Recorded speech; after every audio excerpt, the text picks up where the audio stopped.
Nataka kuongea na wapiga vyombo kanisani. Nimejua nimekuwa kanisani na nimesahau na wachungaji wengi sana since 2007. Na nimeona kuna vitu mingi sana nimesoma hiyo miaka yote nikiwa kanisani. Na kuna vitu mingi sana nimejionea. Lakini leo nataka kuongea na wale wanapiga vyombo kanisani. Wewe unampiga vyombo kanisani. Unajua hiyo ni talanta yako unatumia. Unajua huyu pastor anatumia talanta yake kama kazi.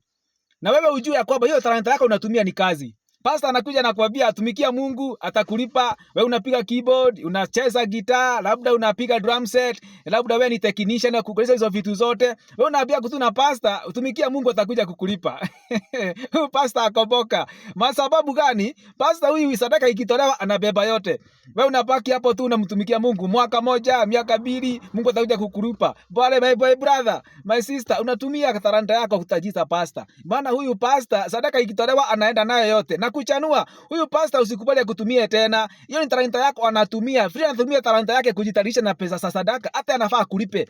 Yes, akulipe.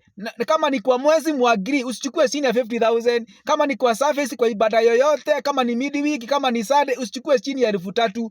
Usikubali tena kutumiwa na pastor. Hata nakwambia tu wewe atumikia Mungu atakuja kukulipa. Yeye akoboka ako kazi. Ndio maana mbeba sadaka yote anaenda nayo. Hata wewe unatumia talanta yako kutajirisha yeye. Mwacha akulipe. Usikubali tena kutumika na pastor. Tumia talanta yako vizuri.